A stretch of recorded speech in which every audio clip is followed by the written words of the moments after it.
इज्जत चाहिए तो तुम खुदा के घर में होंगे, खुदा की उपासना करते होंगे। बाइबल कहती जब तू अपने बच्चों पर छड़ी चलाएगा तो वो मरेंगे नहीं, और अगर तू छड़ी नहीं चलाएगा तू एक बुरा बाप और बुरी मां है। मैंने माओं को देखा है अपनी बेटियों की गलतियों को छुपाते हुए कि घर में कलेश ना हो।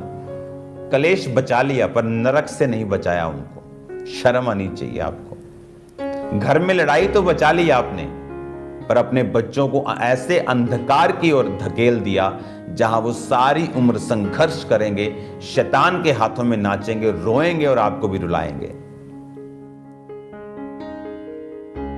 डॉक्टर उस कैंसर के फोड़े को निकाल देता है आपकी बॉडी से, क्योंकि उसे मालूम है अगर नहीं निकालेंगे तो फैल जाएगा, तो मर जाओगे। उस दर्द के चक्कर में अगर उस फोड़े को आप नहीं निकालें और वो पूरी बॉडी में फैल जाए तो आप उस मृत्यु का कारण खुद हैं। सबसे पहला प्यार आपका जीसस क्राइस्ट है, आपके बच्चे नहीं, आपका हस्बैंड नहीं, आपकी वाइफ नहीं, आपकी सेवकाई नहीं, आपकी चर्च नहीं, आपकी प्रॉपर्टी नहीं, आपका धन दौलत सोना चांदी बैंक बैलेंस नहीं। परमेश्वर के सामने ना तो सेवकाई ना परिवार कुछ नहीं आता। परमेश्वर और उसकी सेवा ये दोनों अलग हैं।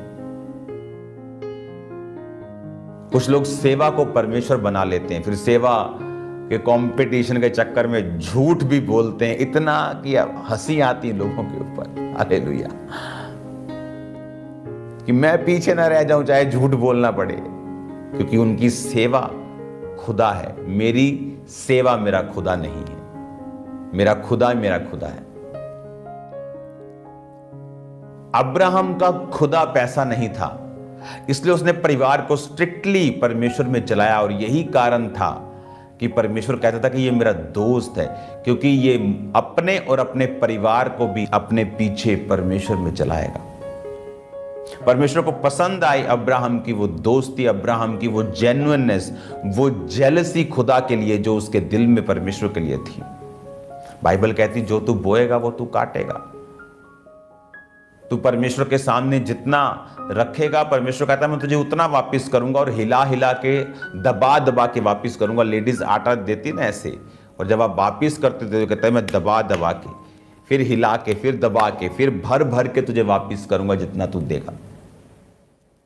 तो वो सिरदर्दी है तो सिरदर्दी भर भर के वापस आएगी, और अगर वो परमेश्वर के काम में पवित्रता, जेलसी, खुदा के लिए बढ़ना है तो वो वैसे वापस आएगी। और बाइबल कहती है उसने लिखा कि अपने बच्चों को, अपने परिवार को भी जो पीछे रह जाएंगे, कि वो आज्ञा देगा कि यहोवा के मार्ग में अटल रहे। कमांड करेगा, सलाह नहीं देगा भिखारियों की तरह कि बेटा अच्छी तरह से चल, के बेटे को कुछ बोल दिया तो बेटा ऐसा ना कर ले, वैसा ना कर ले। जब आप परमेश्वर के लिए खड़े होते हैं तो आपको हियाव रखना है, आपको दलेरी रखनी है, आपको अपने परिवार को बचाना भी है, और कई बार आपको फोर्सफुली शैतान से लड़ते हुए अपने परिवारों को बचाना पड़ता है। और इसीलिए परमेश्वर उससे प्यार करता था। लूत अपनी प्रेयर से नहीं बचा, लूत अब्राहम से जो दोस्ती खुदा की थी उसके कारण बचा। लूत का परिवार मसीह में नहीं था, यहोवा में नहीं था। उसकी लड़कियां जो थीं, जो उनके दामाद थे, जब उसने परमेश्वर के बारे में बताया कि यहां पर गंधक आग बरसेगी, तो अगर आप बाइबल की स्टडी करें तो कहता है उसके दामाद हंसी करने लगे, हंसने लगे, कहते बुड्ढा खिसक गया, पागल हो गया, और उसके साथ नहीं आए।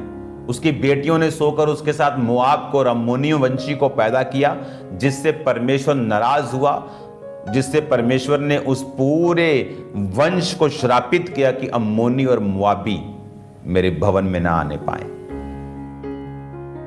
बाइबल कहती लूत उन लोगों के, सदोम अमोरा के लोगों को देख दुखी था, पर बस दुखी था, बस करता कुछ नहीं था। जैसे मैंने देखा कई घरों में माएं दुखी होती, हाँ मेरा बेटा प्रेयर नहीं करता, बस दुखी हैं।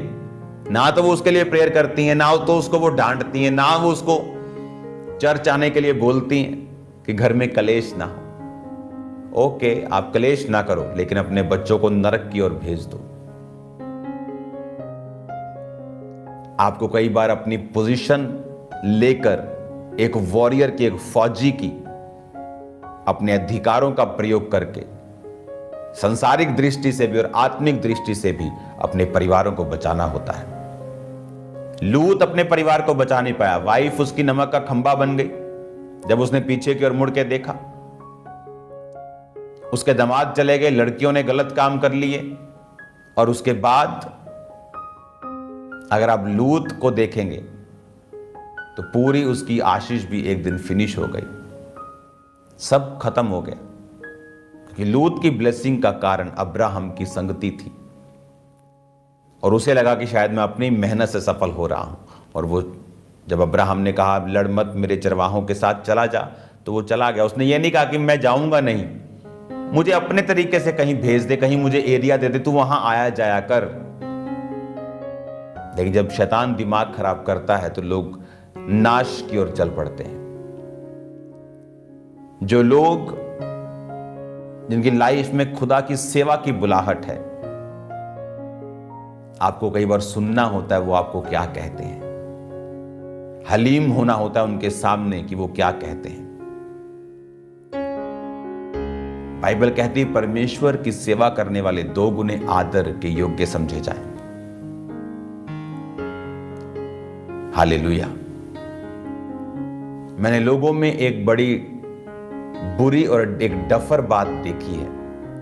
मान लो मैं अपने स्पिरिचुअल फादर का नंबर अगर मेरे पास है तो मैं कभी भी ऐसा नंबर उठाकर उनको नहीं बोलता I am praying for you, never. मैं उनके लिए प्रेयर करता हूं। मेरी बाइबल में रिटर्न पॉइंट है उनके लिए प्रार्थना करना, उनके परिवार के लिए प्रार्थना करना।